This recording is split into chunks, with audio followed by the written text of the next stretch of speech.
Eu queria repartir algo com vocês da palavra de Deus, porque eu amo mesmo a palavra de Deus, eu amo as Escrituras, sou apaixonado pela Bíblia. Eu te recomendo isso, leia, releia, leia de novo e leia de novo.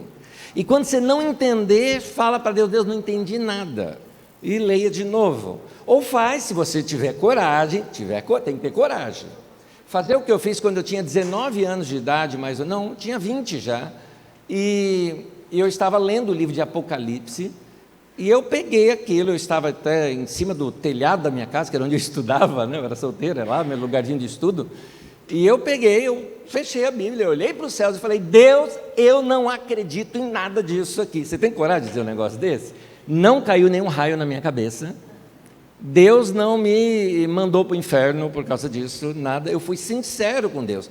Eu não estava dizendo que eu não acreditava nas Escrituras, eu estava dizendo que eu não acreditava no que eu estava entendendo das Escrituras.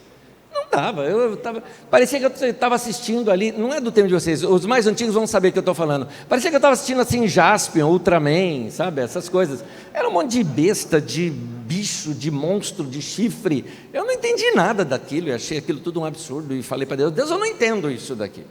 Agora eu fui sincero, Deus viu a sede do meu coração, e a partir dali o que eu fiz? Li mais ainda, li mais ainda, li mais ainda.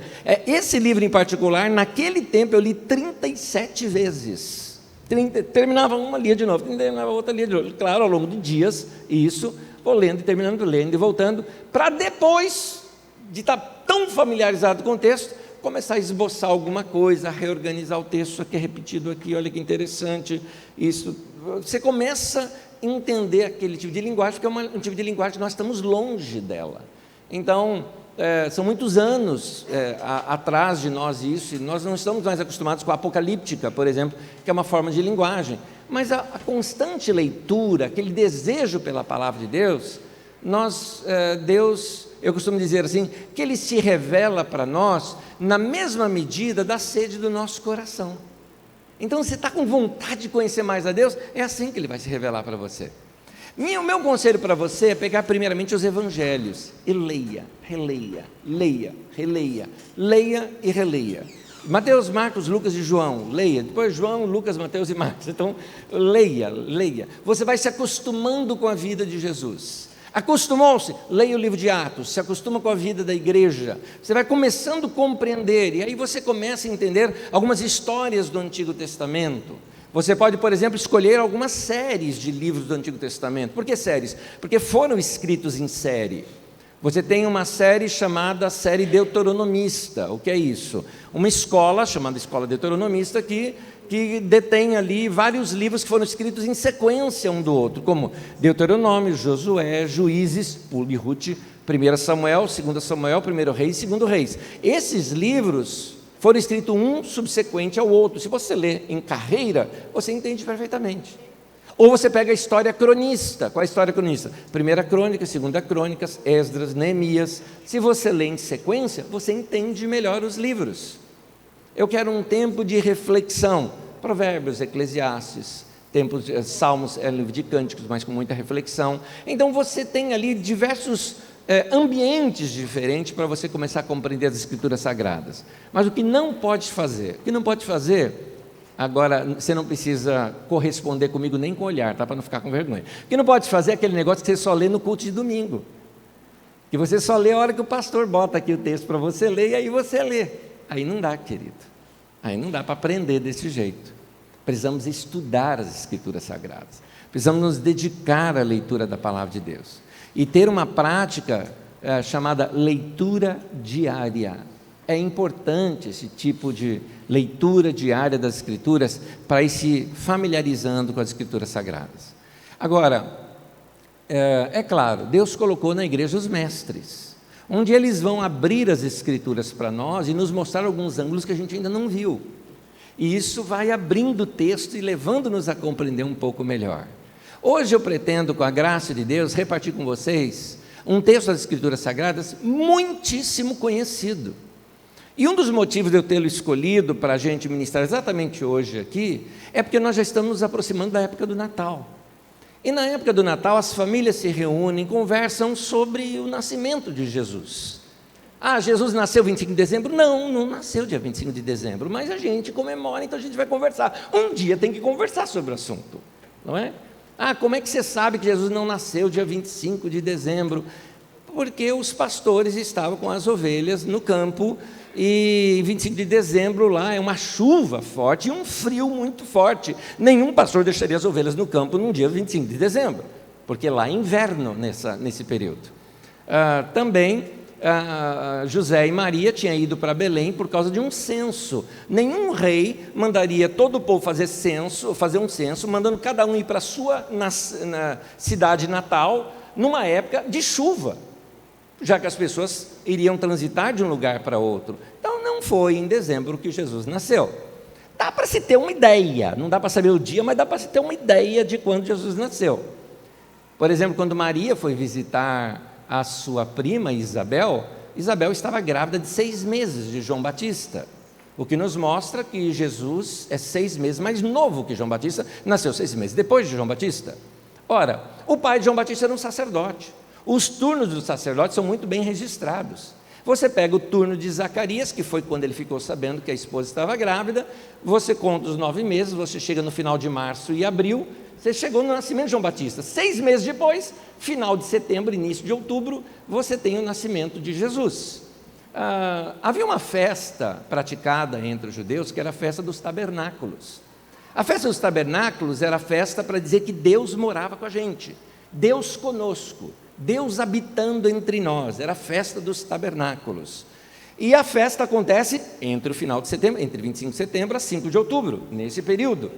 João, o evangelista, quando vai falar que Jesus nasceu, ele diz, o verbo se fez carne e, na língua original diz, tabernaculou entre nós, talvez dando aqui um trocadilho, que tenha sido essa época que Jesus nasceu.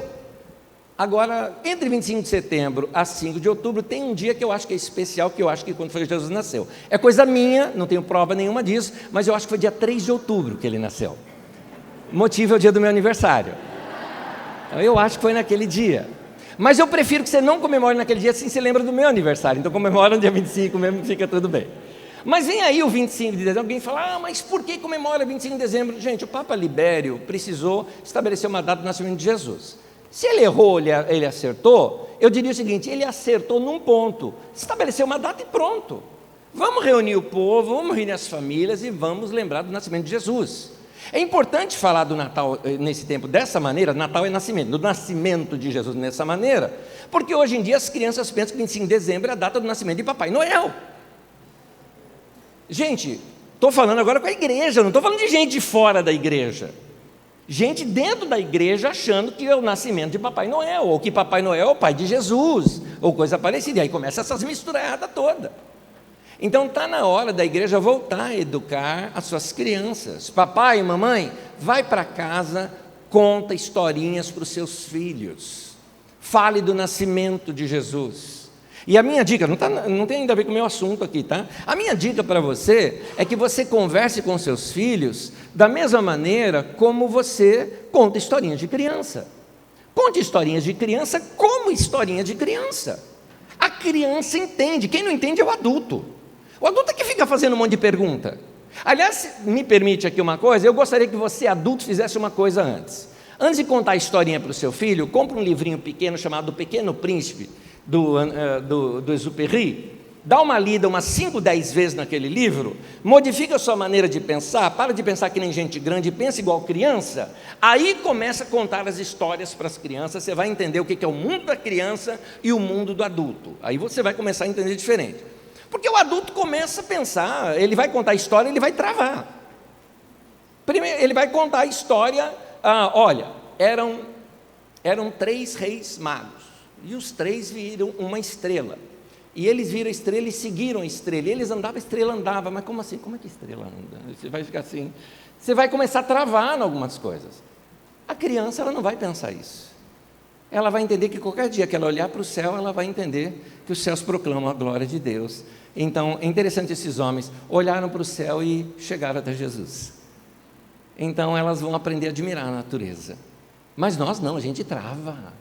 A gente trava, principalmente quando você vai ler na Bíblia, você fala, são 3 reis magos. Primeiro, a Bíblia não fala que é 3, E a Bíblia nem fala que é rei.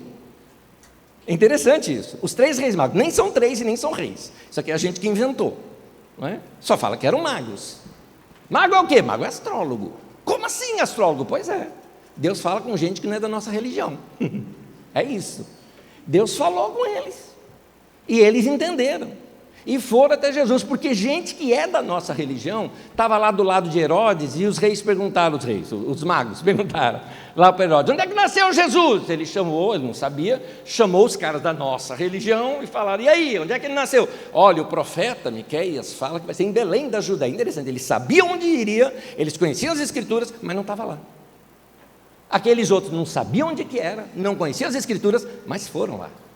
Então, a gente precisa começar a contar as histórias para as crianças, só que aí a gente precisa primeiro acertar as nossas histórias, precisa renovar a nossa mente e ler um pouco mais as escrituras. Então muitos de vocês conhecem o nascimento de Jesus por histórias contadas em desenhos ou filmes, mas não pelas escrituras sagradas. Quando a gente lê as escrituras, tudo pega um caráter diferente. As escrituras, elas têm esse poder de trazer para a gente algo chamado revelação, esclarecer a nossa mente de algo. Então hoje eu vou ler textos muito simples sobre o nascimento de Jesus, e depois nós vamos dar um salto e vamos entender o que é que isso significa para nós hoje, já que a igreja está falando de um tempo novo e de um novo começo. Mas nesse momento, vamos mergulhar nas escrituras, ela por ela mesma. Vamos só explicar o texto das escrituras sagradas e vamos ver como se deu o nascimento de Jesus. Abra sua Bíblia comigo, no livro de Lucas, no capítulo 2. Nós vamos estudar as escrituras.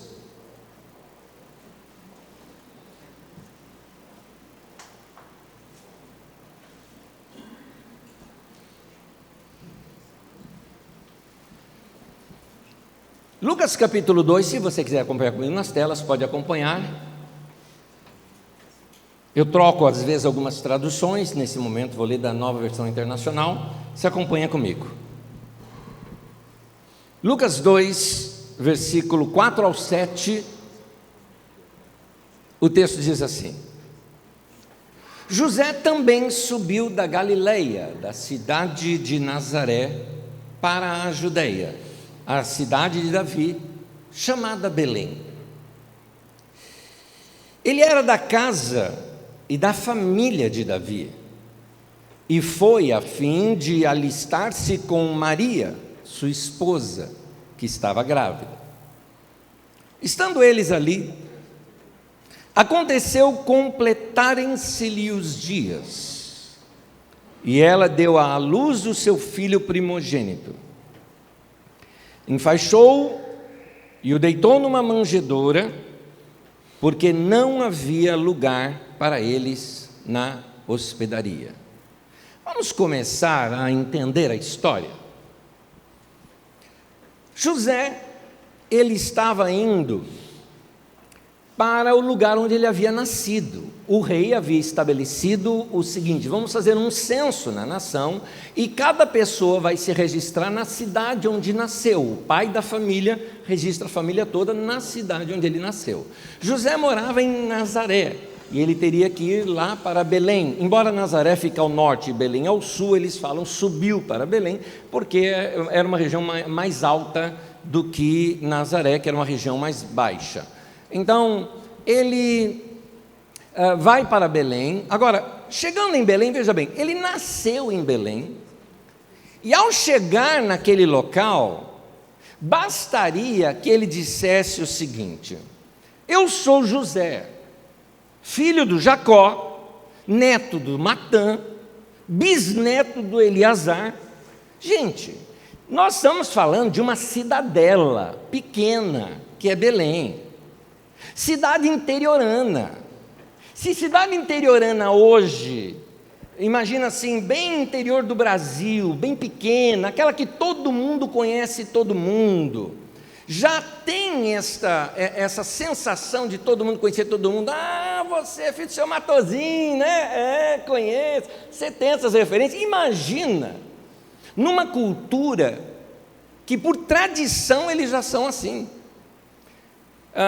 Tem mais, você pode notar que os nomes na época não é como nós que temos nomes e sobrenomes. Os nomes se referia ao nome e alguma referência dada pelo nome, que geralmente tinha a ver com o pai, com a mãe ou com o lugar onde nasceu. Então, Judas Iscariotes, o que é? Homem de Quiriote, ele nasceu em Quiriote, já sabia, o cara é de Quiriote, no nome ele é assim. Você fala Simão Barjonas, é Simão, filho de Jonas. Então você tem ali os nomes sempre ligados já dessa maneira, porque é assim que você se identificava.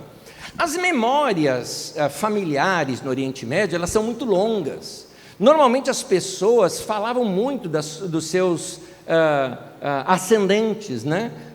Se referem ao nome das pessoas dessa maneira. Eu tenho, por exemplo, esse é um costume, por exemplo, até hoje, numa região que eu fui da África, eles ainda se chamam assim, pelo seu nome. O seu nome seria o seu nome, o nome do seu pai e o nome do pai do seu avô. Esse seria o seu nome, não é? Então, o meu seria Anésio Manuel Pedro, por causa do nome do meu pai e o nome do meu avô. E é assim que eles fazem lá. Aliás, eu conheci um pastor muito querido, gente muito boa, que o nome dele é Camunga, filho de Fernando, neto de Camunga. Então o nome dele era Camunga Fernando Camunga. E ele pôs o nome do filho de Fernando, e o filho então chamou-se Fernando Camunga Fernando, que botou o nome no filho de Camunga, que ficou Camunga Fernando Camunga, filho de Fernando Camunga Fernando, neto de Camunga Fernando Camunga. Esse é o Camunga, gente querida, gente querida. Se bobear, ele vai ouvir isso aqui pela internet. Gente querida demais, gente boa demais. E então, as memórias ali são longas. E agora, José chegando na cidade onde ele nasceu, certamente as pessoas o receberiam. Era só ele falar: eu sou filho de tal, você, tudo mais, sem contar que normalmente naquelas cidadelas as pessoas moravam sempre juntas. Praticamente Belém era um clã apenas. Por que José não morava lá? Porque ele iria voltar para Belém quando o anjo o avisa para ele não ir para lá, por causa daquela questão dos assassinatos das crianças. Depois trocou o Herodes pai por Herodes filho e ele foi para Nazaré. Mas na verdade era só o José que estava longe da família. Então lá devia ter irmão dele, tio dele, sobrinho dele, parente dele. Era uma parentaiada toda de José ali naquela cidade. E sem contar mais um detalhe: José é descendente direto de Davi. Davi, o grande rei, o cara mais honrado que havia em Israel, nasceu em Belém, ao ponto de Belém ser chamada até de cidade de Davi. Imagina se você fosse um dos moradores de Belém, vem o José com a esposa dele, a mulher está grávida, ele é o filho lá do fulano, você conhece, tem parente lá e demais, ele é descendente do rei Davi. O que você acha, como você acha que José seria recebido naquela cidade? Qualquer um abriria sua casa, qualquer um o receberia, seria dessa maneira. Como em qualquer cultura, uma mulher que está grávida para dar à luz, ela é bem tratada.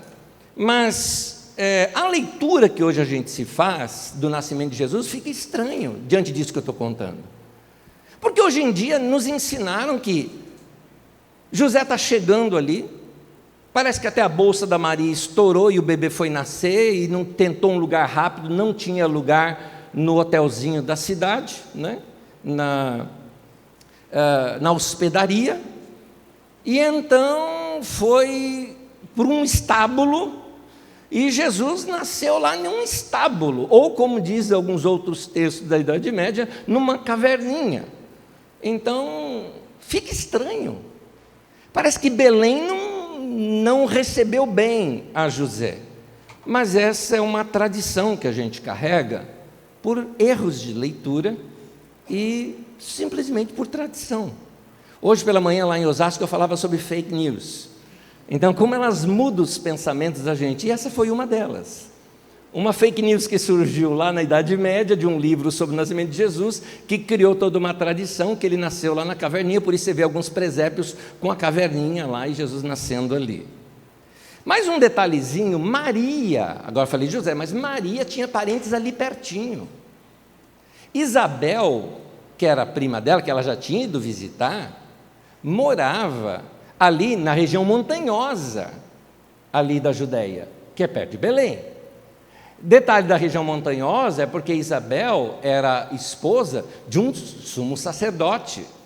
O sumo sacerdote, em termos de riqueza, era a classe mais rica que havia, como alguns publicanos eram também. Os sumos sacerdotes eram uma das classes mais ricas que existia. Então Isabel, a prima da Maria, ou tia da Maria, ela teria assim muito espaço na sua casa, uma casona boa, tudo mais. Por que que não foram lá? Por que foram para um estábulo? Agora, onde é que fala que Jesus nasceu no estábulo? Eu aprendi isso a vida inteira, até que eu procurei na Bíblia. Que a vida inteira eu aprendi, Jesus nasceu no estábulo. Mas a gente chega lá. Vamos explicando pouco a pouco. O caso é que a maioria das pessoas começa a imaginar que quando eles chegaram em Belém, Maria já estava assim no 9º mês, e foi aquele negócio, né? Acha um lugar já está assim, né? E então acha um lugar, o bebê vai nascer, foi lá no hotelzinho da cidade, não achou lugar, então vai na estrebaria mesmo, pelo menos o bebê nasce. Não foi isso que aconteceu. Aliás, no próprio texto que você leu comigo, mostra isso. Pode colocar o texto de novo para mim, querido? Lucas 2. Coloca novamente para mim. Dá uma olhadinha. Aliás, eu tenho ele separado. Obrigado, eu tenho essa segunda parte. Esqueci que eu havia feito isso. Enquanto estavam lá, chegou o tempo de nascer o bebê. Eles já estavam na cidade, já estavam hospedados. Aí cumpriu-se-lhe os dias, como diz a versão atualizada, aqui, ó. Estando eles ali, aconteceu de completarem-se-lhe os dias. Quando você lê isso num texto, principalmente um texto grego, você vai entender que o texto mostra uma ideia de que eles já estavam no sentido de estar presente, acomodado, hospedado, e então deu o dia do nascimento do bebê. Nós não sabemos quanto tempo eles ficaram em Belém com ela grávida, mas simplesmente foi um tempo suficiente para José providenciar um lugar. E o mais provável é onde? O mais provável é que José arrumou um lugar dentro da sua própria família. Ele tinha parentes lá, talvez irmãos ele deveria ter lá, e deve ter sido na casa de um dos seus irmãos, talvez. O caso é que muitas lendas e novelas surgiram na Idade Média sobre o nascimento de Jesus. Como a Bíblia não dá muitos detalhes, as pessoas inventam. Então, alguns livros da Idade Média, como o Proto-Evangelho de Tiago, o Evangelho Árabe da Infância de Jesus, ou a Natividade de Maria, livros que eu inclusive já os li, eles contam algumas coisas assim absurdas.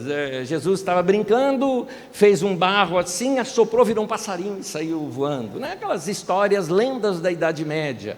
E nesse, que praticamente um é cópia do outro, narra de Jesus ter nascido. Por exemplo, é uma lenda que conta de Jesus ter nascido de improviso numa caverna. E esse proto-evangelho de Tiago, por exemplo, e o de Maria, foi traduzido para o latim, para o siríaco, para o armênio, para o geórgico, o etíope, para a língua copta, para o eslavo antigo. Divulgado dessa maneira, ele foi o culpado dessa ideia. É por isso que alguns presépios mostram uma caverninha ali, não é? Com alguns animaizinhos e o bebê nascendo naquele lugar. O mais provável é que Jesus tenha nascido mesmo na casa de um dos parentes. Um vilarejo, principalmente com daquele, nunca abandonaria uma mulher grávida, ainda mais sendo parente. E como o próprio texto nos mostra que eles já estavam em Belém há algum tempo, até se completar os dias da criança nascer, é provável que José estivesse com sua esposa na casa de parentes ou de amigos da família. Mas aí você pergunta, mas e a manjedoura? E a hospedaria? Onde é que fica nessa história? Vamos ler. Lucas 2, versículos 6 e 7 completa esse pensamento. Enquanto estavam lá, chegou o tempo de nascer o bebê e ela deu à luz o seu primogênito. Envolveu-o em panos e o colocou numa manjedoura, porque não havia lugar para eles na hospedaria. É aqui que a gente, com o pensamento de hoje, transporta Jesus para dentro de um estábulo. Porque a gente pensa o seguinte: manjedoura é aquele lugar, não é? É o coxo, é o bebedouro ali, onde se coloca comida para o animal. É uma manjedoura. Isso fica onde? Fica num estábulo. Então Jesus nasceu num estábulo, afinal de contas não tinha lugar para eles na hospedaria. Para a gente entender isso melhor, deixa eu te explicar algo. Quando nós pensamos numa manjedoura, logo nos vem à mente esse estábulo, mas eu queria te dizer que somente os ricos é que tinham um lugar reservado para guardar os seus animais. Sendo Belém uma cidade pobre, de um vilarejo pobre, certamente as casas eram, na sua maioria, casas pequenas, e ali o animalzinho da família, o burrinho da família, ou a ovelhinha da família, ela era guardada onde? Dentro de casa. As casas ali eram casas de um cômodo só. Você já leu isso na Bíblia? Você leu na Bíblia, talvez você não prestou atenção, mas a Bíblia fala o seguinte: ninguém pega uma candeia, né, uma lamparina, e coloca debaixo da mesa, mas você coloca no velador, no lugar, e assim ela ilumina toda a casa. Vanderlei, você pega uma lamparina, um lampião, coloca na sua sala, ilumina a casa inteira? Não, os quartos vão ficar escuros. Por que ali está dizendo que ilumina toda a casa? Porque a casa era um cômodo só, um cômodo muito grande. Aliás, a gente pensa em casa, a gente pensa em mesa, a gente pensa em lugar para almoçar, para jantar e tudo mais. Esquece tudo isso. Tudo isso é feito do lado de fora. A casa é só para dormir. Então você tem ali a casa onde você estica as esteiras no chão, as pessoas dormem, e na parte mais baixa da casa, tinha uma parte assim da casa que era um pouco caída, para uma saída para os fundos, era onde você trazia para dentro da sua casa o seu burrinho e a sua ovelhinha, porque isso, era a sua economia, isso aqui é o seu dinheiro. Deixa o burrinho lá do lado de fora para você ver, amanhã tem 2. Vão roubar teu burrinho, aquilo vale dinheiro, ninguém deixa.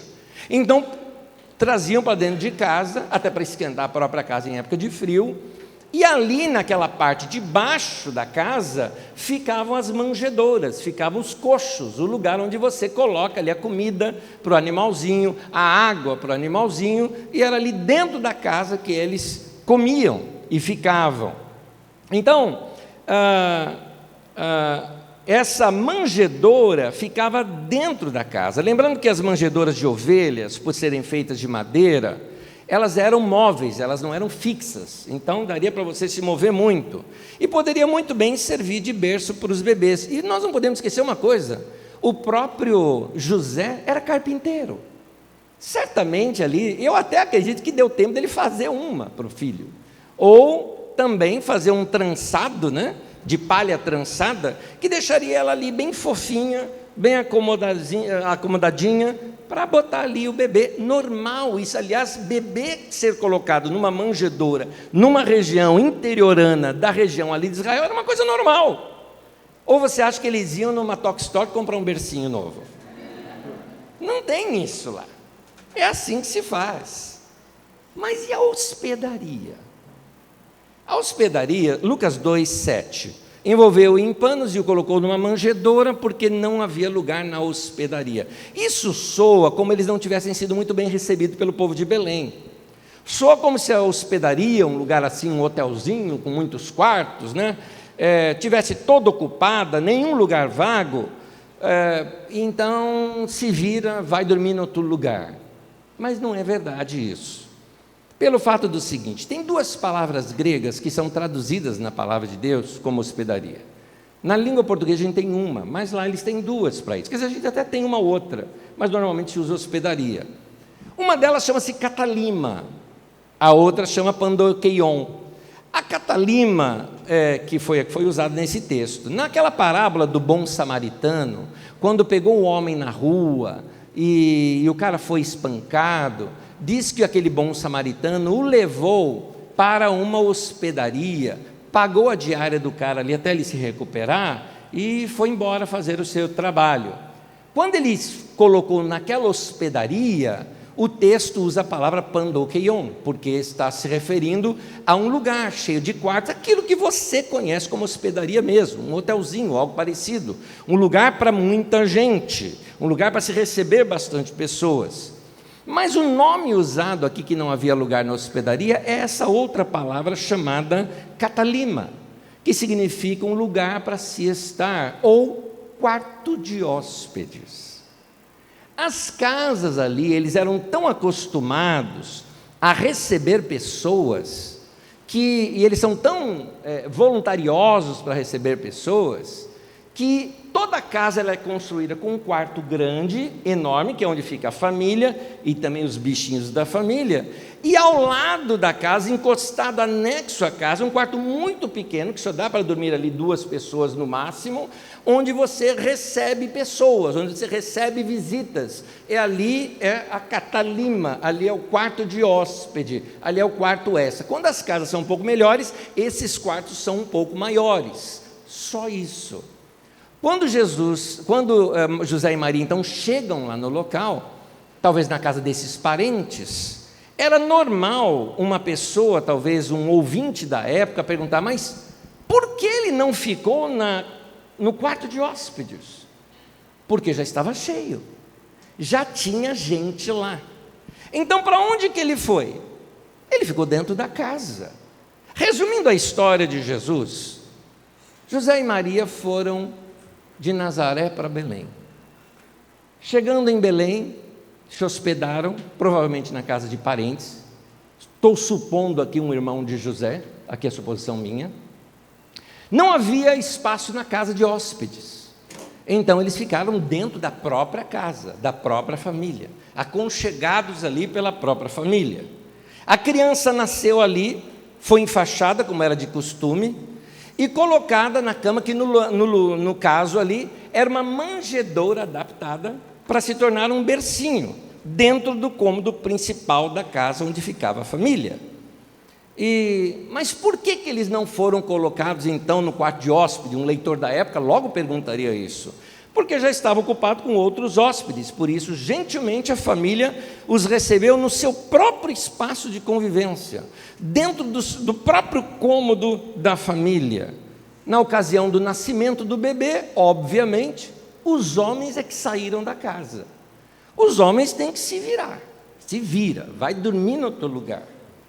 E então, outras mulheres do vilarejo vieram para dar assistência ao nascimento do bebê, e como é costume em qualquer cultura, lá também aquilo era um evento, não é? O nascimento de um bebê, como é hoje em dia, e a mulherada se aglomerou ali dentro da casa dormiram as mulheres, e este dono da casa, esse desconhecido dono da casa, que vai ser o tema da minha mensagem aqui, esse homem que a gente não sabe quem é, não sabe sequer o nome dele, cedeu seu próprio lugar de dormir, foi dormir ou na casa de alguém, ou na rua, ou no telhado, ou no eirado, como era costume naquele tempo, se dormir também, mas cedeu o lugar para que Jesus nascesse confortavelmente naquele lugar. Se eu fosse criancinha, ficaria mais satisfeito depois de ouvir essa história contada dessa maneira, porque aí eu ficaria mais tranquilo, dizendo: nossa, ele não nasceu lá no meio do frio, lá no meio do estábulo, né? Junto dos cavalos, né?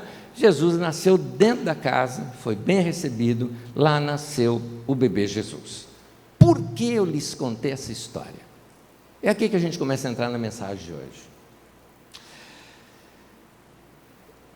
Os evangelhos não foram escritos para evangelizar. Nós é que achamos isso hoje, século 20, 21. Nós imaginamos o evangelho como um meio evangelizador. Tanto que era muito costume na minha época, por exemplo, de adolescência, a gente comprava evangelho de João, assim, e saía distribuindo nas ruas e achava que ele estava evangelizando as pessoas. As pessoas não entendiam nada ali do texto, mas a gente estamos dando a Bíblia, o evangelho é para evangelizar. Não, os evangelhos não foram escritos para evangelizar. Os evangelhos foram escritos para a igreja, para catequizar a própria igreja, cada um numa região. Mateus escreveu na região da Síria, visando principalmente os judeus cristãos, ou judeus que haviam sido convertidos ali ao cristianismo naquela região. Lucas, por exemplo, já escreve para as igrejas que foram atingidas debaixo do ministério de Paulo. João Marcos escreveu inicialmente na Galileia, depois outro trecho na Judéia e finalmente outro trecho em Roma, visando esse povo todo. Você tem também João, na região ali oeste da Turquia, a região ali de Éfeso e outros lugares. Aquela região tinha o ministério de João e foi para lá que ele escreveu. Cada um escreveu usando linguagem do seu tempo, coisas do seu tempo. E no Evangelho de João diz o seguinte: tem muitas histórias para serem contadas sobre Jesus, que não daria para encher todos os livros da terra com todas elas que foram escritas, mas estas aqui, ora, teve uma seleção. Estas foram escritas para que vocês saibam, e a palavra saber ali é: recebam revelação, tomem conhecimento, sejam fundamentados na sua fé. Aí eu começo a pensar, por que Mateus escreveu isso? Por que Lucas escreveu isso? Ambos narram esse nascimento de Jesus. Por que esse texto de Lucas narrando estas coisas? O que estava por detrás desse pensamento? O que estava por detrás desse pensamento é começar a mostrar que quando Deus resolveu fazer tudo novo na terra e quis fazer algo novo, enviou Jesus, e já ali nós começamos a perceber algo que foi uma das primeiras pregações, aliás, foi a primeira pregação de Jesus, era a primeira pregação de João Batista, foi a primeira pregação de Pedro. Todos eles diziam: é chegado o reino de Deus. João Batista disse: está próximo. É que para nós próximo é assim, está vindo. A ideia ali de próximo é assim, está tão perto que dá para tocar. O reino de Deus está aqui, está próximo, nesse sentido de próximo, a palavra ali. Jesus já fala: está chegado, está aqui. Um outro momento ele fala: está no meio de vocês. O que é esse reino de Deus? No nascimento de Jesus, nós temos então o seguinte: foi escrito isso para ilustrar o que é a vida no reino de Deus. A igreja, ela tem que ser fundamentada nos princípios do reino de Deus.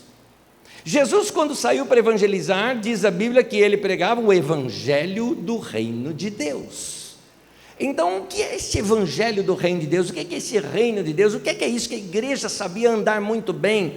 É isso, esse comportamento que você vai ver aqui nesse texto que nós lemos, e que nós vamos encontrá-lo aqui agora, esse comportamento, é que demonstra como que a igreja vivia no começo também. Vamos começar por aqui. A ideia dos escritores era mostrar que o reino de Deus tinha chegado. E o reino de Deus para eles é o seguinte: enquanto que nós aqui somos muito de filosofar e pensar e imaginar nas alturas tantas coisas, aqueles homens eram muito práticos. Para eles, reino de Deus é como essa família fez. A gente abre a casa, reparte o que tem, recebe as pessoas, isso é reino de Deus. A ideia de reino de Deus é que o reino é dele, que tudo é dele, e que nós só somos mordomos das coisas dele. O que o reino de Deus fala é que quando você se converte, quando você se entrega para Jesus, nós cantamos várias vezes aqui que Jesus é Senhor. Quando você fala que Jesus é Senhor, você está dizendo que Ele é teu dono. Se Ele é teu dono, nada do que você tem é seu, tudo é dele. Tem gente que chega assim e fala para mim: Anésio, agora que eu me converti, eu tenho que dar o dízimo. Eu falei: não, o dízimo é 10%. Não. Então eu não tenho que dar o dízimo? Não, você tem que dar tudo, inclusive você. É tudo. É tudo. Anésio, como assim tudo? Eu vou te explicar como tudo. Eu estava uma vez ensinando algo na Carisma e um rapaz muito tocado, novo convertido, mas muito tocado, ele, tocado por aquela palavra, me procurou depois do culto. Ele estava emocionado, dá para notar que ele estava emocionado. O rapaz tinha, assim, segundo domingo que ele estava vindo, emocionado, tocado pelo evangelho, tudo novo na vida dele. Ele chegou assim amanhã e falou: pastor, eu quero dar para Deus o que de melhor eu tenho, a coisa mais cara que eu já tive na minha vida, esse meu carro, está pago, completamente pago, eu estou dando aqui o meu carro para Deus. Eu ouvi assim, eu falei: agora que eu vou pegar uma grande lição aqui. Tinha alguns irmãos aqui por perto, eu falei: irmãos, vem cá, olha que coisa linda esse rapaz, está dando o carro dele para Deus. Os irmãos também ficaram olhando assim para mim, né? Tipo, Anésio Macedo, né? Assim, não, né? E aí os irmãos acharam meio estranho ali essa minha conversa. Eu falei, não, o rapaz dando um carro para Deus, dando o melhor que ele tem, a maior riqueza que ele tem, ele está dando para Deus. Vamos orar junto aqui, recebendo isso. Então os irmãos, vai falar o quê? O pastor falando, né? Tá bom, claro, vamos orar junto aqui com o rapaz. E o rapaz pegou assim, deu o documento do carro, a chave do carro, falei, põe tua mão aqui, vamos orar junto. Senhor, orei mesmo de coração, Senhor, coisa linda, esse rapaz está entregando esse carro para o Senhor, esse carro é teu, glória ao teu nome, que bom, trabalha ainda mais generosidade no coração desse homem, para que ele não dê só o carro, que ele dê tudo. O Senhor o abençoe, amém. Quando eu terminei de orar, eu peguei a mão dele, pus assim, e dei para ele o documento do carro, e a chave falou, não, é para Deus. Eu falei, rapaz, Deus não dirige, Deus precisa de um motorista, o carro é de Deus, mas ele precisa agora de um motorista, de um guardião, de um responsável. Mas você entregou, o carro é de Deus, mas você que vai cuidar dele agora. Você já dirigiu um carro do lado do dono? Não é ruim. Você está do lado do dono, sem estrada, né? Aquela viagem longa que a gente troca de motorista, né? Está lá, daqui a pouco, às vezes até o Waze avisa agora ultimamente, né? Radar, não sei aquela coisa, né? Você dá aquela diminuída, olha para o lado, desculpa aí e tal, né? Porque o dono está do lado. Eu falei, rapaz, você vai dirigir agora com o dono o tempo todo do teu lado. Tem mais.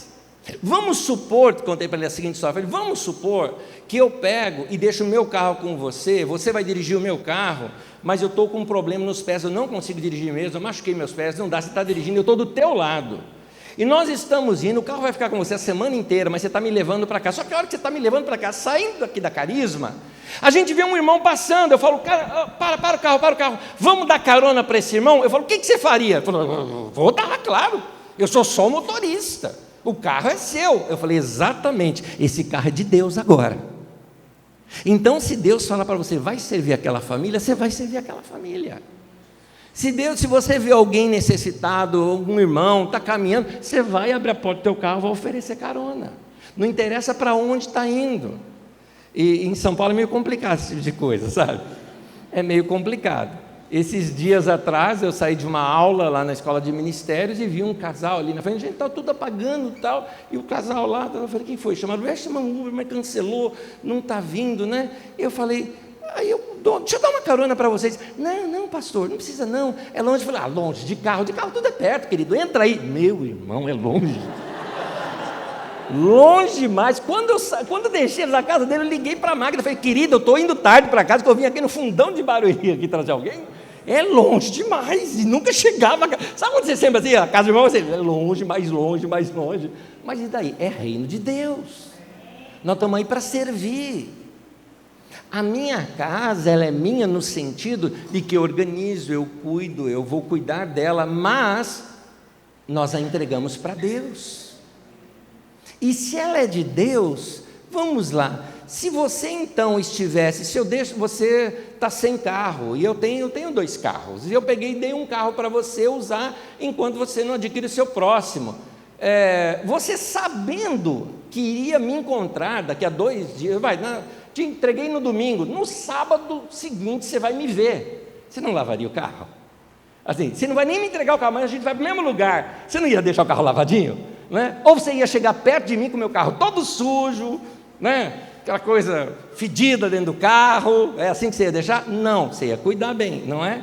Pois bem, eu quero te falar que o teu carro é de Deus, que a tua casa é de Deus, que a tua vida é de Deus, que o teu corpo é de Deus. Então, quando você, por exemplo, percebe que está tendo algumas situações no seu corpo que são desajustes, devido a disfunções orgânicas no seu corpo, por uma má alimentação, o que é que você tem que fazer? Você não tem direito de falar, eu vou comer porque eu quero comer. Não é sua a tua vida mais, ela é de Deus. Está entendendo que percebe esse entendimento de reino de Deus é muito mais profundo do que somente se converter, fazer parte de uma igreja e dar o dízimo? Vocês percebem que não tem nada a ver com isso? Isso é fazer parte de um clube, que um clube você faz isso. Você vai num clube, você se inscreve no clube, ganha a carteirinha do clube e paga lá a mensalidade do clube. Igreja não é clube, meu querido. Igreja é uma agência do reino de Deus. Então a gente se entrega para Deus.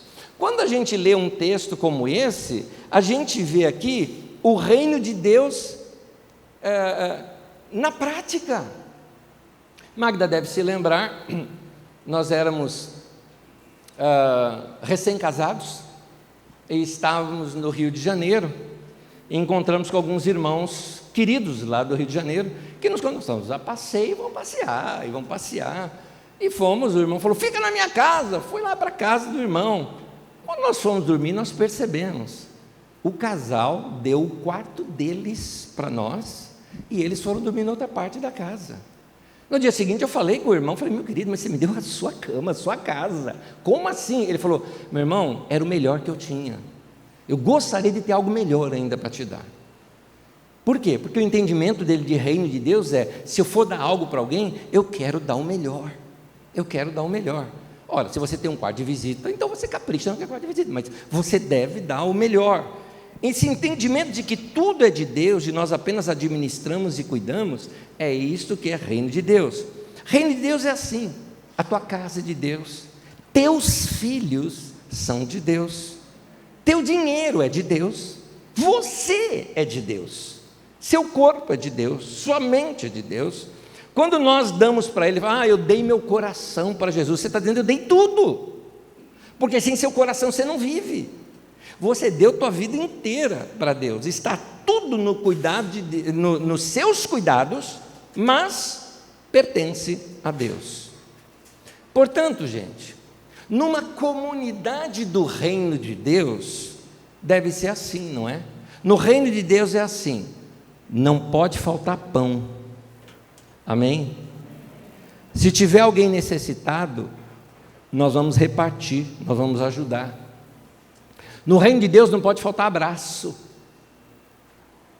Vamos voltar no não pode faltar pão. Domingo passado, exatamente isso. Domingo passado, nos nossos momentos ali, o momento da oferta da igreja. Gente, vamos ofertar, como vocês sabem, ninguém aqui é obrigado a dar. Vamos repartir um pouco do muito que Deus tem nos dado, não é? Falei, irmãos, olha, por favor, também nos ajude, né? Traga alimentos de cesta básica, tem famílias necessitadas. A propósito, uma pausa aqui.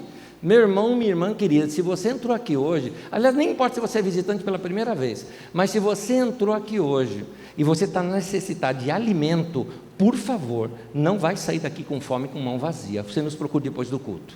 Não pode, não dá, a gente não consegue admitir um negócio desse. Aqui é reino de Deus, nós vamos repartir o que a gente tem. E se não tiver, a gente vai em casa buscar, mas precisa ser dado. O que não pode é no reino de Deus a gente passar fome. Quando o outro um tem muito, o outro não tem nada. Então, no reino de Deus é assim, não pode faltar pão, não pode faltar abraço. Lá, aqui, como aqui vocês são aqui também, né? Eu ia falar na Carisma, mas aqui é a Carisma também. Lá na filial de Osasco, né? A sede é aqui. Lá na filial de Osasco, a sede é aqui, porque esse camarada ele é chamado, quando ele chega lá em Osasco, o pessoal fala assim, olha, o bispo de Guaratinguetá chegou. Cardeal Arcebispo Dom Vanderlei, não parece nome? Dom Vanderlei? Pois é. Aliás, quando ele foi pregar na Carisma, uma vez, quando ele foi pregar em Osasco, uma vez, eu anunciei assim para a igreja, falei, gente, domingo que vem nós vamos receber aqui, para ministrar para a gente, Cardeal Arcebispo Dom Vanderlei. Aí o pessoal começou, que aí já conhece ele, já sabia que era ele, bispo de Guaratinguetá, né? Então,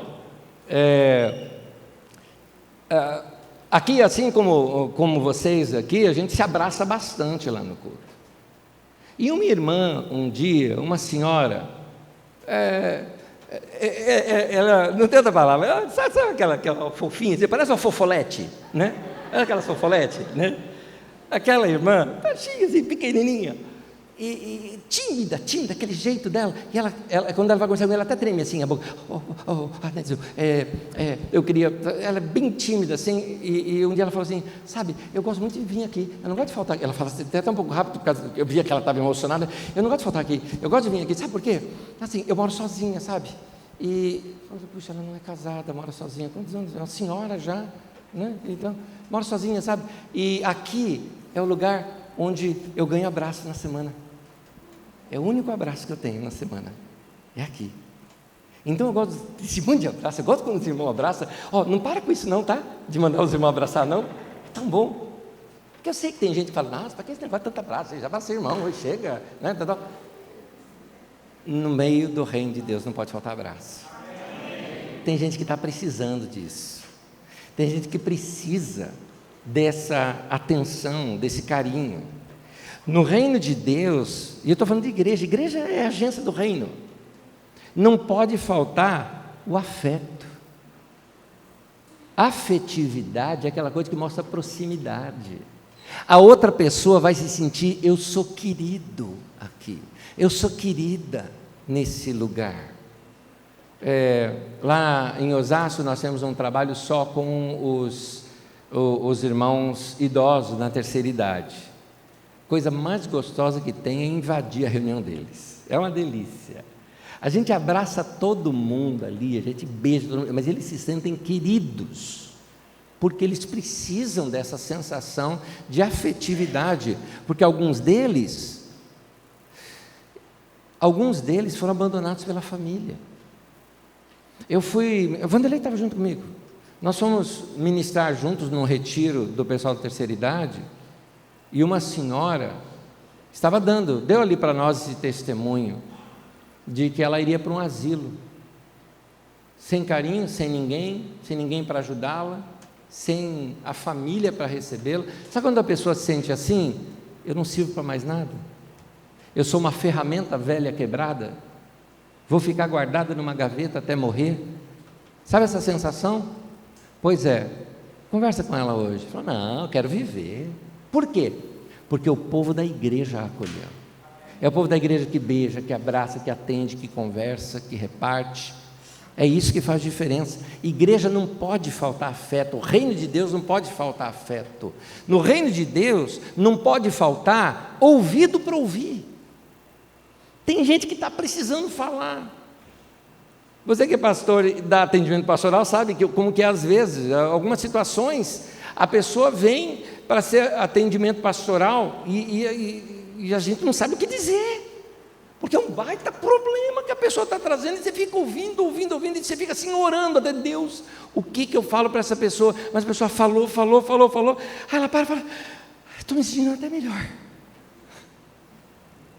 Ela continua com o problema, mas ela precisava de alguém para ouvi-la. Enquanto ela fala, ela mesma começa a ter as ideias dela, começa a pensar melhor, precisava de alguém para ouvir. No reino de Deus não pode faltar ouvidos. No reino de Deus não pode faltar ombro para chorar. No reino de Deus não pode faltar nem teto, não pode faltar. Tem gente lá na Carisma, você conhece o Celismar, lá na Carisma? Conhece? Quem não conhece, né? Quem não conhece? Ele grita no meio do culto, dá glória a Deus no meio do culto, aquele rapaz divertido que só ele.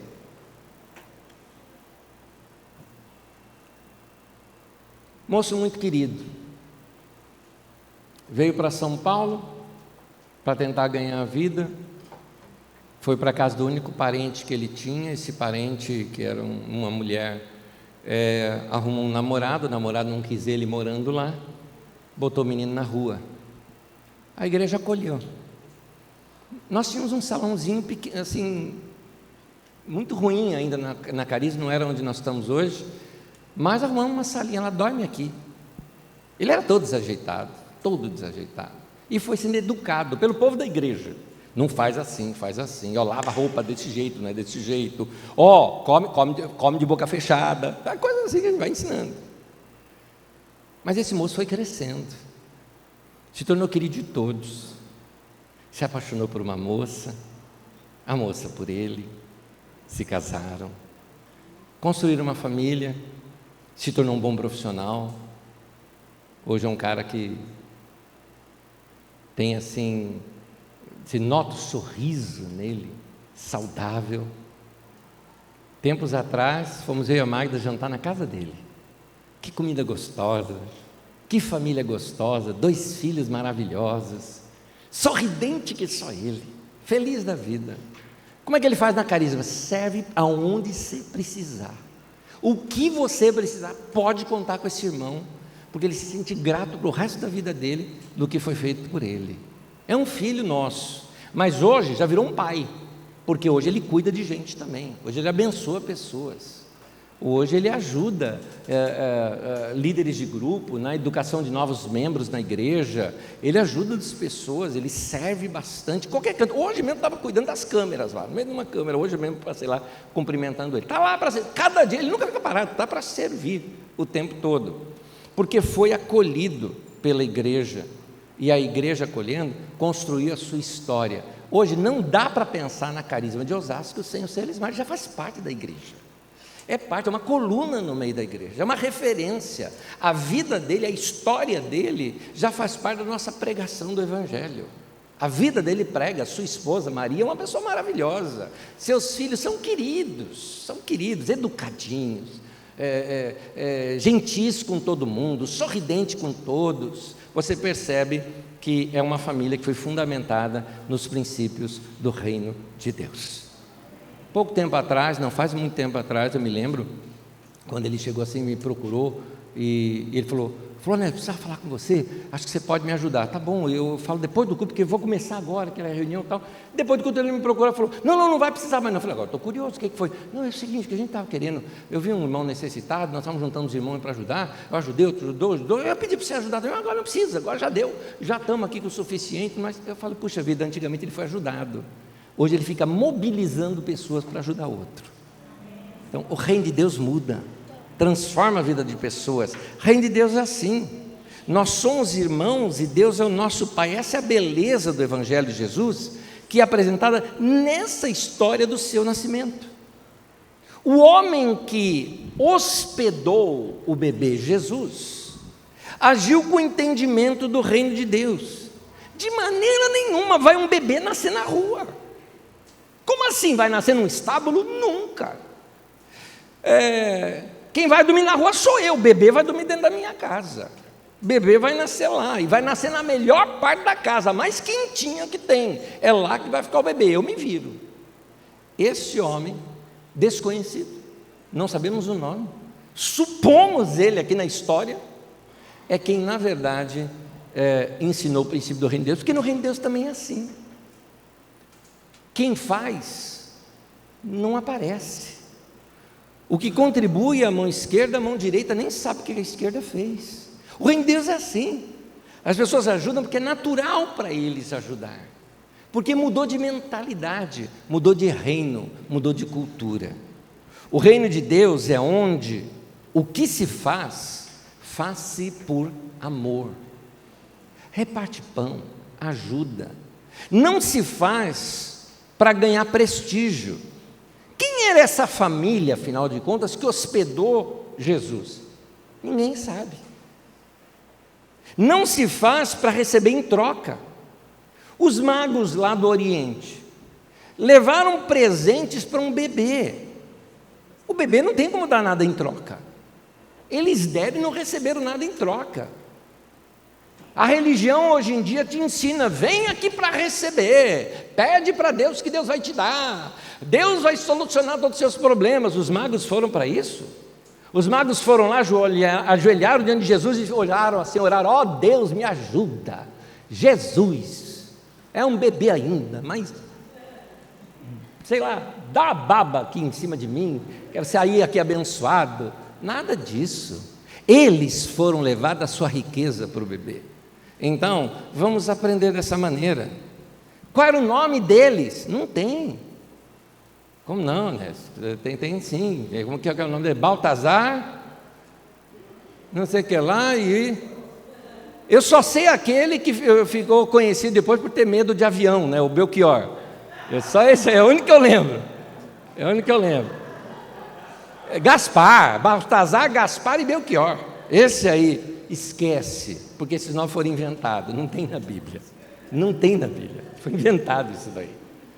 Mas, no reino de Deus, o que se faz, não se faz por obrigatoriedade. Por quê? Porque não vale fazer constrangido. O que se faz por amor, ou não se faz. Não vale ser constrangido. Então, A igreja pensava diferente. Vamos pensar na igreja primitiva. Na igreja primitiva, eles repartiam o que tinham. Ninguém precisava dizer para eles o que eles tinham que fazer. Estava óbvio o que dava para ser feito. Então, vamos pensar em algumas coisas que a gente faz hoje em dia. Vamos dizer o seguinte: irmão, tem que orar? Posso te responder isso? Não. Como assim, pastor, não tem que orar? Não, irmão, se tem que orar, então não é oração, você está fazendo por obrigação, não é comunhão com Deus. Para com isso. Ora porque você ama a Deus. Ora, meu querido, porque você, assim como eu, é um desgraçado sem a graça de Deus, e a gente precisa de Deus na vida da gente, é por isso que a gente ora. Oro também porque eu adoro a Deus, porque eu amo a Deus, é por isso que eu oro. Entende? Não é tem que. Eu tenho que contribuir? Não, meu querido, se você contribui com medo, não faz isso não. Não, pastor, eu dou meu dízimo, porque se eu não der o dízimo, o diabo vai se andar na minha vida. Então é por medo do diabo que você está dando? Que isso? Meu querido, dê por causa da sua paixão por Deus, da tua revelação sobre o reino de Deus, por causa da igreja, porque você ama a obra de Deus, então você dá, você contribui, dá de coração. Não é o que Paulo apóstolo fala? Cada um contribua conforme propôs no seu coração.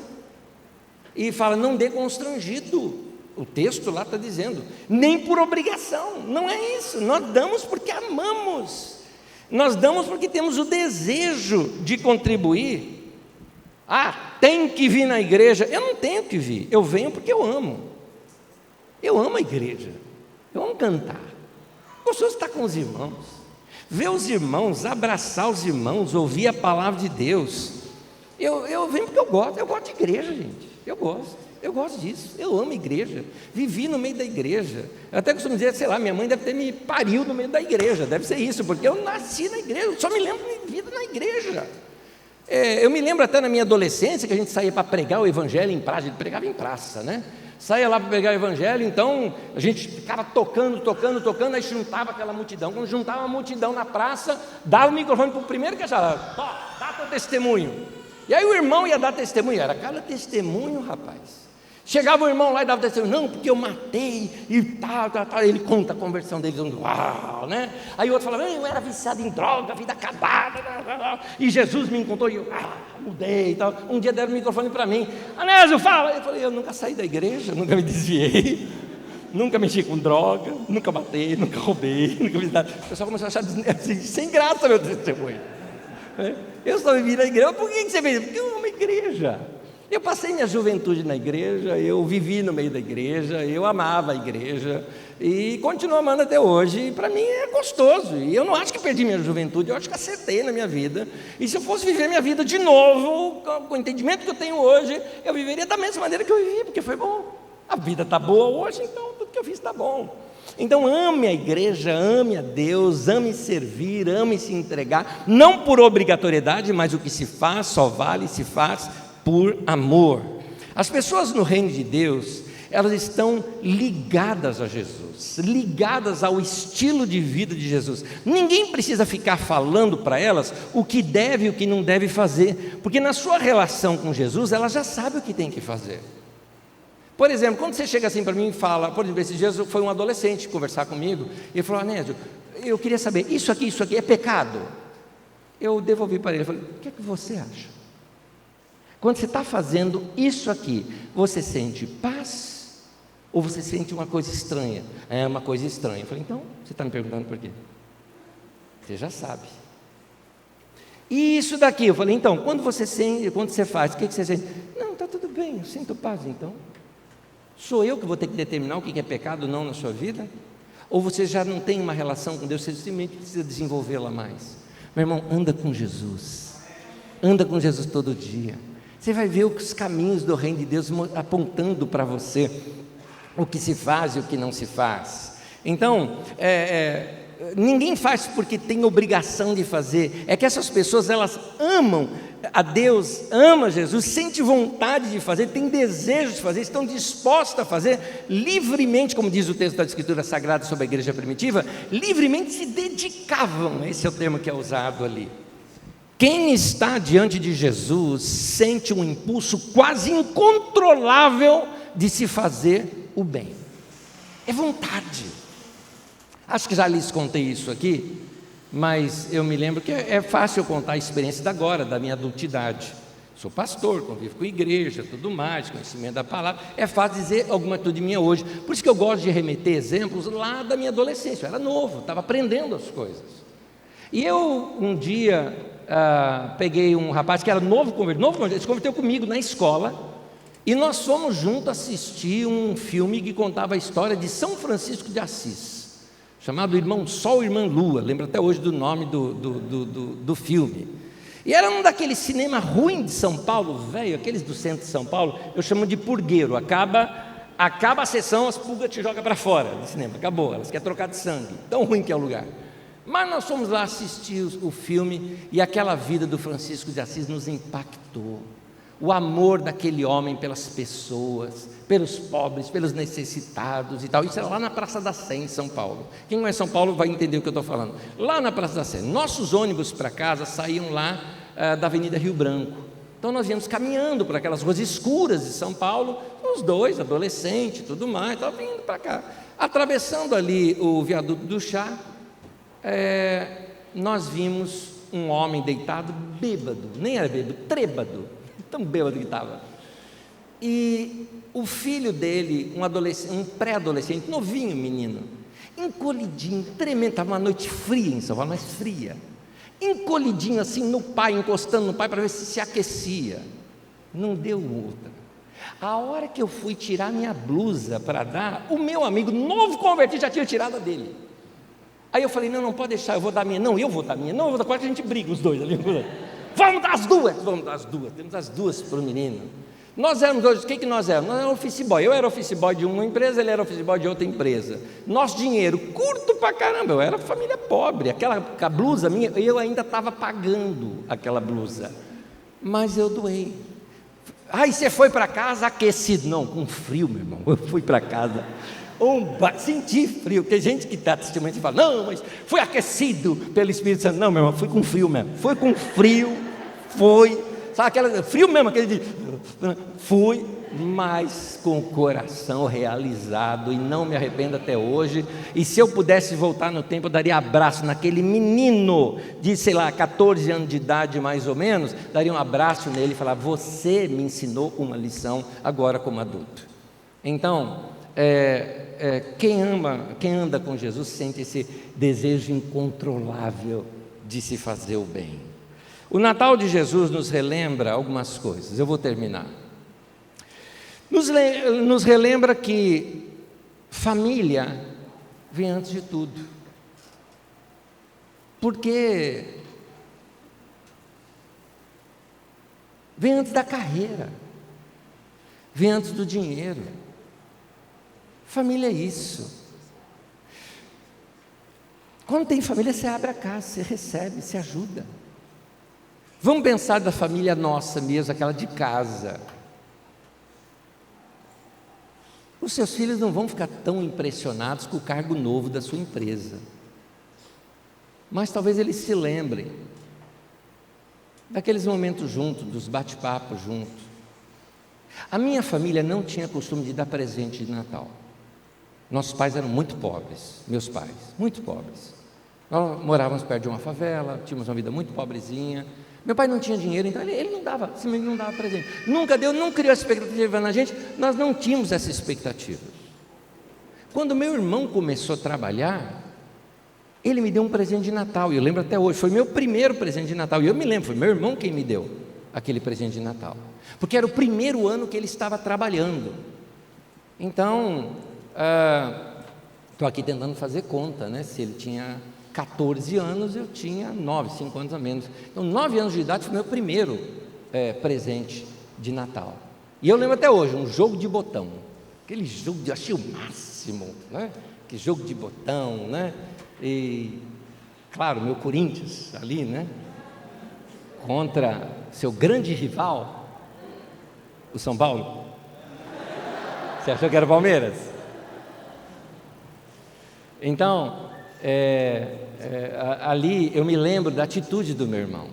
Hoje eu fico pensando, 14 aninhos de idade, aquele adolescente, feliz da vida no seu primeiro 13º e torra o dinheiro comprando coisa para a família. Eu não estou aqui incentivando o consumismo, não estou incentivando nada disso, mas só estou te dizendo o seguinte: com a família vale muito mais do que títulos e tantas outras coisas. Presença, bate-papo, tempo com seus filhos, brincadeira, passar a noite conversando. Quando a gente estiver no fim da vida, o que a gente vai lembrar? Vamos pensar na nossa casa. Do que a gente vai se lembrar? A gente vai se lembrar daquele dia que a gente quase parou a noite conversando, brincando. A gente vai lembrar daquele dia ao redor da mesa jogando alguma coisa junto. Ou quem sabe um dia que nós tiramos para orar junto. Ou alguma situação engraçada que aconteceu ali dentro da família. Mas note que em todas tem relacionamento.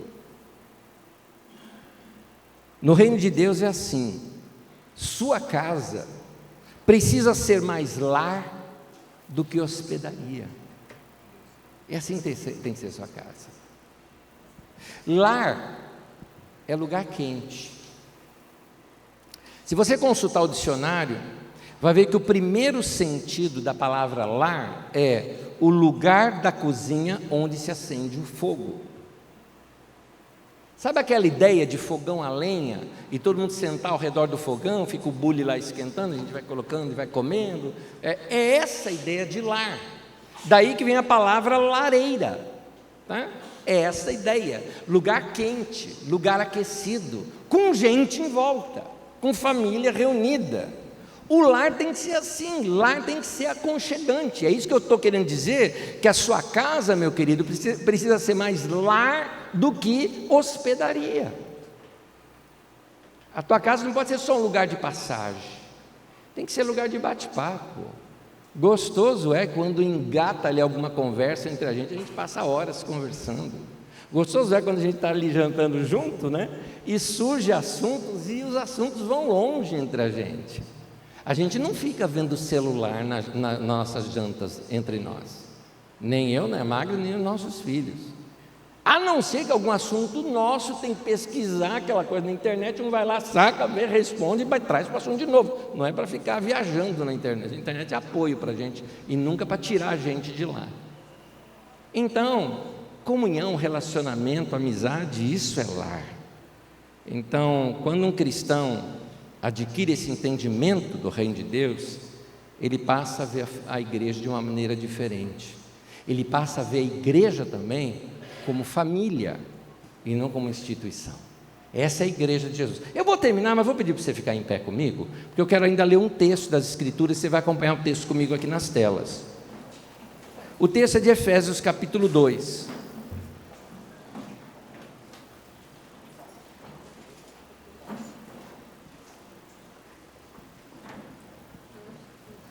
Efésios capítulo 2, do versículo 19 em diante. Eu posso chamar o pessoal da música aqui? Posso chamar? Vem pessoal para cá, obrigado. Efésios 2, do versículo 19 em diante, diz assim: portanto, vocês já não são estrangeiros nem forasteiros. Você não é gente de outro país, meu querido, aqui perdido entre a gente. Você não é um desconhecido mais, mas concidadãos dos santos e membros da família de Deus. Interpretando já o texto, meu querido, você não é um estranho mais. Se você entrou para a igreja, você entrou para o reino de Deus. Se você entrou para cá, você é meu irmão. Você é meu irmão. Nós estamos juntos, edificados sobre o fundamento dos apóstolos e dos profetas, tendo Jesus Cristo como pedra angular é aquela pedra através da qual todas as outras eram medidas e organizadas na construção.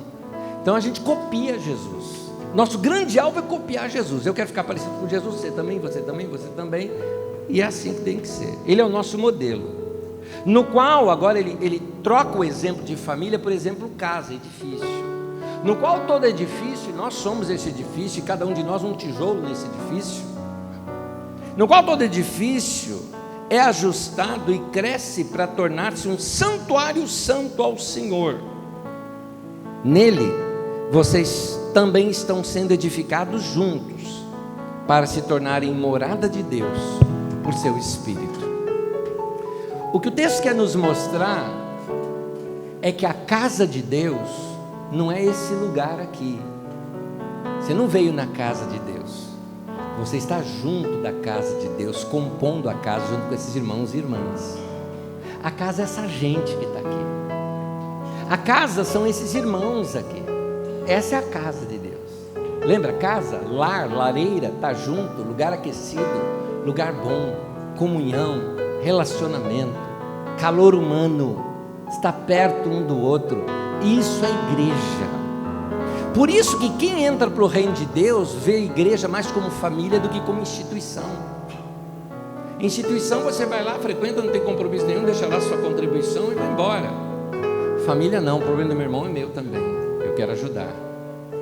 A igreja, como uma família organizada, também vai ajudar as outras famílias, outras pessoas. O que vocês fizeram ontem, quando aqui a Carisma aqui de Guaratinguetá começou a suprir diversas famílias aqui com aqueles presentes para aquelas crianças, isso é reino de Deus, meu irmão. Quando a igreja passa a ser sal da terra e não sal do saleiro, luz do mundo, não luz aqui da reunião nossa.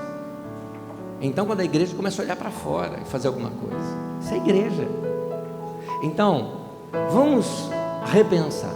Numa simples história sobre o nascimento de Jesus, dá para a gente aprender como é que é o reino de Deus.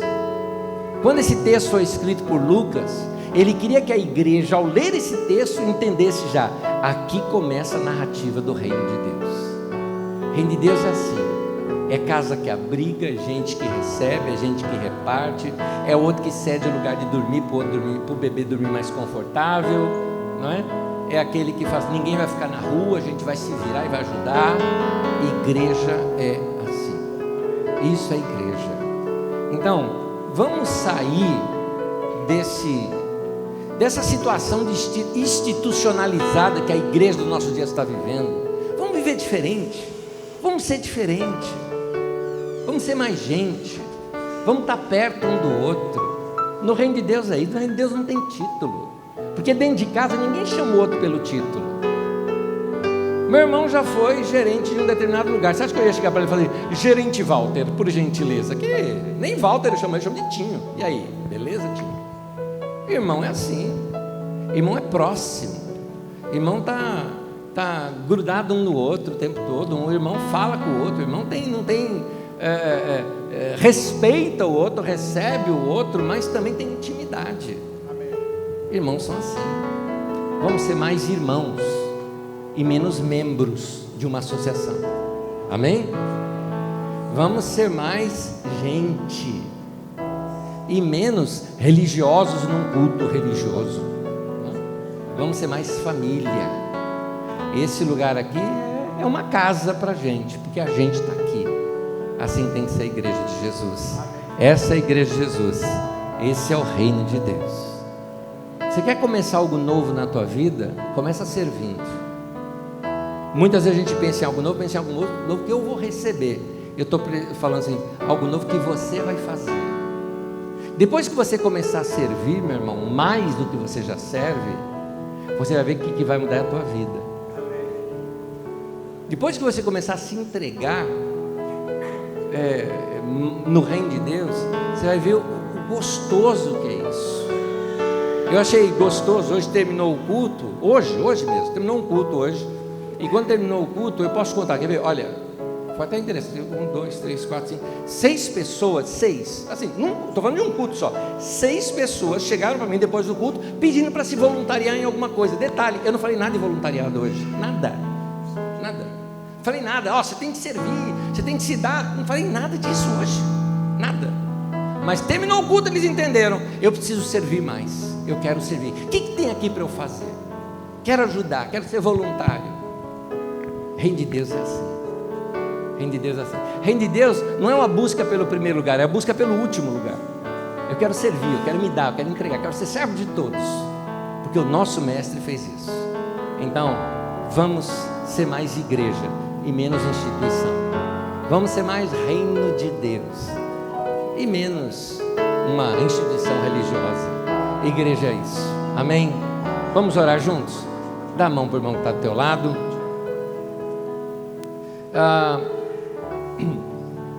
Faz o seguinte, alguns de vocês se conhecem já muito bem, outros você não se conhece o irmão, conhece até o rosto do irmão, mas não sabe de cor o nome. Não tenha vergonha, já fala o seu para ele. Pronto. Pronto. Por quê? Eu gostaria, tenta decorar, são 2 nomes aí, tenta decorar. São 2 nomes. Só tem uma pessoa do meu lado, a outra sou eu, ó, Anésio, tá? Você esquece, você lembra do meu nome? Anésio. Peguei uma amnésia, lembrei, Anésio. Então, você ora por mim também. Nós vamos orar uns pelos outros nessa semana. É por essas pessoas que você vai orar, tá bom? Vamos abençoar um ao outro, vamos cuidar.